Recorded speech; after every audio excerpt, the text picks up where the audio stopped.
좋은 아침입니다. 수요일 10월 25일입니다. 어제에 이어서 열왕기상 20장 35절에서 43절 마지막 절까지 한번 보겠습니다. 선지자의 무리 중 한 사람이 여호와의 말씀을 그의 친구에게 이르되 너는 나를 치라. 하였더니 그 사람이 치기를 싫어하는지라. 그가 그 사람에게 이르되 내가 여호와의 말씀을 듣지 아니하였으니 네가 나를 떠나갈 때에 사자가 너를 죽이리라. 그 사람이 그의 곁을 떠나가더니 사자가 그를 만나 죽였더라. 그가 또 다른 사람을 만나 이르되 너는 나를 치라. 하매 그 사람이 그를 치되 상하도록 친지라. 선지자가 가서 수건으로 자기의 눈을 가리어 변장하고 길가에서 왕을 기다리다가 왕이 지나갈 때에 그가 소리질러 왕을 불러 이르되 종이 전장 가운데 나갔더니 한 사람이 돌이켜 어떤 사람을 끌고 내게로 와서 말하기를 이 사람을 지키라. 만일 그를 잃어버리면 네 생명으로 그의 생명을 대신하거나 그렇지 아니하면 내가 은 한 달란트를 내어야 하리라 하였거늘 종이 이리저리 이를 볼 동안에 그가 없어졌나이다. 이스라엘 왕이 그에게 이르되 내가 스스로 결정하였으니 그대로 당하여야 하리라.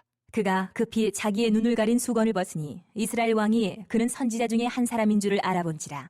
그가 왕께 아뢰되 여호와의 말씀이 내가 멸하기로 작정한 사람을 내 손으로 놓았은즉 내 목숨은 그의 목숨을 대신하고 내 백성은 그의 백성을 대신하리라 하셨나이다. 이스라엘 왕이 근심하고 답답하여 그의 왕궁으로 돌아가려고 사마리아에 이르니라. 아멘. 하나님의 말씀입니다. 한번 더 읽으시면서 묵상하시겠습니다.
여러분, 어제 우리는 아합 왕의 우쭐거림을 봤죠. 하나님의 은혜를 잊어버리고 마치 자기가 잘나서 승리한 것처럼 힘을 과시하는, 벤하닷이 목숨을 구걸하자 자신이 하나님이 된 것처럼 높이 앉아서 내가 자비를 베푼다 이런 거죠.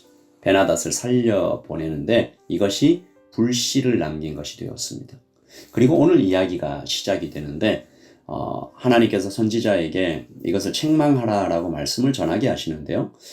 좀 이상합니다. 한 선지자가 하나님의 말씀을 친구에게 전해서 나를 때려라. 이상하죠. 그리고 그 이후에 진행되는 일도 좀 이상합니다. 35절 보시면 선지자의 무리 중 한 사람이 여호와의 말씀을 그의 친구에게 이르되 너는 나를 치라 하였더니 그 사람이 치기를 싫어하는지라. 이것도 좀 이상한데 36절 그가 그 사람에게 이르되 네가 여호와의 말씀을 듣지 아니하였으니 네가 나를 떠나갈 때에 사자가 너를 죽이리라. 그 사람이 그의 곁을 떠나갔더니 사자가 그를 만나 죽였더라. 나를 치라라는 여호와 말씀도 이상하고 그걸 안 들어줬더니 나가서 그냥 사자한테 죽은 거예요. 상식적이지 않습니다. 아마 성경에 기록된 이런 이야기들 때문에 신앙이 비상식적이고 논리와 분별력보다는 덮어놓고 믿는 믿음이 더 경건한 것 아닌가라는 주장들이 좀 힘을 얻을 때가 있는 것 같죠. 물론 우리의 상식을 뛰어넘는 하나님의 일하심이 있습니다. 내 눈앞에 보이는 현상이 아니라 하나님의 말씀만 붙잡고 광야를 통과해야 될 때가 있죠. 예를 들면 이런 것 같아요. 전투기 조종사들이 하늘을 날 때 어느 순간 판단력을 잃고 내가 지금 똑바로 날아가는지 뒤집혀서 날아가는지 알 수 없을 때가 있답니다. 그때는 감각을 무시하고 계기판을 봐야 된다고 하죠. 그러니까 때때로 사실 많은 경우 인간의 경험과 감각은 너무나 쉽게 속임을 당하기 때문에 변하지 않는 계기판, 즉 하나님의 말씀에 뿌리 내려야 할 필요가 있습니다. 그러나 대부분의 경우 우리가 하나님의 말씀을 오해하는 것은 맥락과 상황과 시대적인 배경을 자세히 살피지 않았기 때문이죠. 오늘 말씀에 그의 친구라고 되어 있는데 단순히 친구가 아니고요. 선지자 학교의 동료, 즉 선지자입니다. 그리고 나를 치라는 명령이 하나님께로부터 온 것임을 그 친구, 즉 선지자는 잘 알고 있었다는 거죠. 그래서 그 친구는 하나님의 말씀인 줄 알면서도 행하지 않았던 선지자였던 것입니다. 앞으로도 계속 살펴보겠지만 당시 이스라엘에 이런 선지자들이 많이 있었습니다. 권력과 손잡고 혹은 자신의 이익을 따라 하나님의 이름으로 거짓 예언을 하는 사람들이었죠. 이들 때문에 얼마나 많은 비극이 발생했는지 모릅니다. 왕들은 그 거짓 예언을 듣고 더 신이 나서 악한 길로 가고 선지자도 내 마음대로 할 수 있네 생각하지 않았겠어요?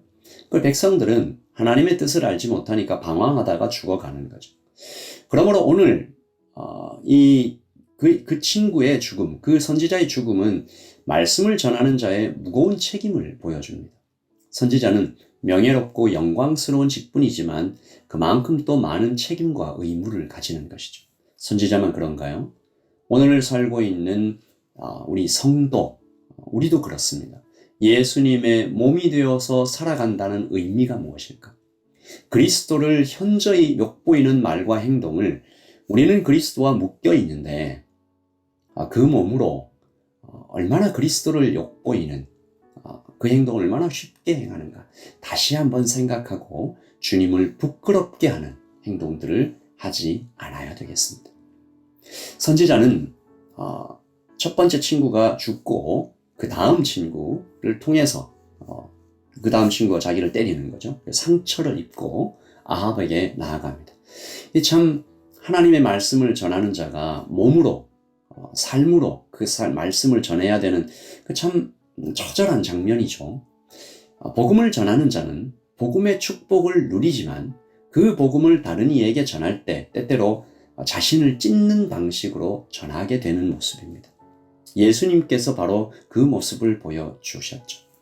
제가 이번에 타오람에서 집회를 섬기고 올라오는 길에 또 어떤 교회에서 이렇게 초청을 받아서 말씀으로 주일 예배를 섬기면서 그 과정 중에서 좀 깨닫게 되었습니다. 이 오고 가는 길의 피곤함, 또 그 피곤함 속에 또 더해지는 주일 말씀 사역, 이 몸이 극도로 지쳐가는 거죠. 그런데 영은 오히려 기쁨과 생명을 누려가는 것을 제가 봤어요. 이것이 복음으로 사는 자가 겪는 역설적인 현실이지 않을까 싶은 것입니다. 육체는 날마다 후패해져 가나 내 안에 있는 영은 정말 다시 생명을 얻어가는 거죠. 선지자가 얻어맞은 몸을 이끌고 왕을 찾아가 하나님의 말씀을 전하는 장면입니다. 42절이죠. 그가 왕께 이르되 여호와의 말씀이 내가 멸하기로 작정한 사람을 내 손으로 놓았은즉 내 목숨은 그의 목숨을 대신하고 내 백성은 그의 백성을 대신하리라. 이 말에 당당함이 있죠. 생명력이 있습니다. 아합 왕이 우쭐거림과 두려움으로 벤하닷을 살려주었고 이제 선지자의 입술을 통해서 심판을 선고받는 것이죠. 그렇게 영광스러운 그리고 아주 능력 있는 사역을 선지자가 행하는 것을 봅니다. 여러분, 이 욕심과 불신앙 때문에 아합 왕의 결국은 비참하게 될 것이다 라는 말, 이 심판의 선포를 듣고 하나님의 의도는 이 말씀을 듣고 아합 왕이 회개하고 엎드리는 것이었겠지만 왕은 그 말을 듣고 근심하여 답답하여 왕궁으로 돌아갔다 이렇게 기록되어 있어요. 회개한 걸까요? 이 한글 성경에는 근심했다, 답답했다, 이 마치 좀 회개한 듯한 어떤 어조로 되어 있는데 NIV와 우리말 성경을 쳐다보면 화가 났다라고 번역되어 있습니다. 그냥 기분이 나빴던 것입니다. 그러니까 선지자 입장에서 보면 이게 참 답답한 일이죠. 자기 몸을 상해가면서 하나님의 말씀을 전했는데 결과는 그냥 왕의 기분을 조금 상하게 한 정도에 그친 거죠. 이것이 어쩌면 성도가 살아가고 있는 이 참 현실인지도 모르겠습니다. 왕은 회개하지 않아요. 자기 욕심과 교만으로 나라를 위기에 빠뜨려요. 셀 수 없는 사람들을 고통에 빠뜨리고 있습니다. 우상 숭배를 대놓고 여전히 행하고 있어요. 악한 왕이에요. 그에게 하나님의 말씀이, 하나님의 보호와 하나님의 능력이 얼마나 많이 전해지고 있는지 모릅니다. 말씀은 하나님 자신이니까 말씀이 전해졌다는 것은 그를 위해 하나님께서 그 자신을 내어주고 계시는 것과 같다라는 거죠. 제가 이 장면을 보면서 마치 밑 빠진 독에 물을 붓는 것 같다는 생각이 들었습니다. 하나님의 말씀과 하나님의 이름이 무시당하고 있습니다. 하나님이 능력이 없으시거나 사랑이 부족하시거나 뜻이 분명하지 않아서가 아닌 거죠. 이 장면에서 하나님은 복음을 전하고 계십니다. 자격이 없는 왕 아합에게 하나님의 무한하신 사랑과 그 능력과 지혜와 은혜가 손에 잡힐 듯이 가까이 전해지고 있는 것이죠. 오늘 선지자는 엘리야가 그랬던 것처럼 아마 절망했을지도 모르겠습니다. 하지만 그도 결국 알게 되겠죠. 하나님의 말씀은 결국 이루어질 것이며 우리는 선지자는 실패와 참음을 통해서 인내를 통해서 훈련받고 성장하고 있었다는 것입니다. 선지자는 오늘 답답해 보이고 변하지 않는 현실을 통해서 하나님에 대한 신뢰를, 믿음을 배우고 있습니다. 그러므로 오늘 우리도 현실이 답답해도 여전히 일하시는 주님을 조금 더, 하루만 더 기다리며 나아가는 믿음의 길, 성숙해가는 길을 걸어가십시다. 마침내 주님은 뜻을 이루실 것입니다. 그리고 그 믿음의 길을 걸어갈 때 육체는 피곤하나 영은 새 힘을 얻게 될 것입니다. 결코 밑 빠진 독에 물 붓는 것 아닙니다. 육체는 사라지겠죠. 영은 영원합니다. 그 영에 날마다 새 힘이 부어지고 다시 성장하고 더 크고 위대해져 가고 있는 것입니다. 하나님은 결국은 우리에게 축복을 더하고 계십니다. 할렐루야. 기도하면서 하루를 시작하겠습니다. 아버지 하나님, 하나님은 보이지 않는 이 현실의 답답함 속에서 우리의 영과 우리의 본질을 계속 가공하고 계십니다. 성장시켜 가십니다. 그릇을 깨뜨리고 새로운 그릇을 주십니다.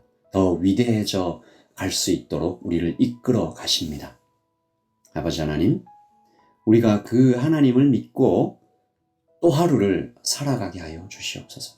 여전히 일하시는, 우리를 사랑하시는, 육체는 피곤하나 현실은 바뀌지 않으나 그 가운데 흘러가시는 하나님의 뜻과 우리의 영이 새 힘을 얻으며 하나님 더 위대하져 감을 믿고 또 하루를 주님과 함께 살아가며 우리가 그렇게 어른이 되어감을 하나님 만나보고 발견하게 하여 주시옵소서. 주님 사랑합니다. 감사합니다. 예수님의 이름으로 기도합니다. 아멘. 여러분, 주님께서 아합 같은 사람도 오래 참아주셨던 것처럼 우리에게도 동일한 은혜를 부어주고 계십니다. 주님을 믿고 조금 실수하고 넘어져도 우리를 위대하게 결국 만들어 가실 주님 믿으며 걸어가십시다. 평안하십시오. 샬롬.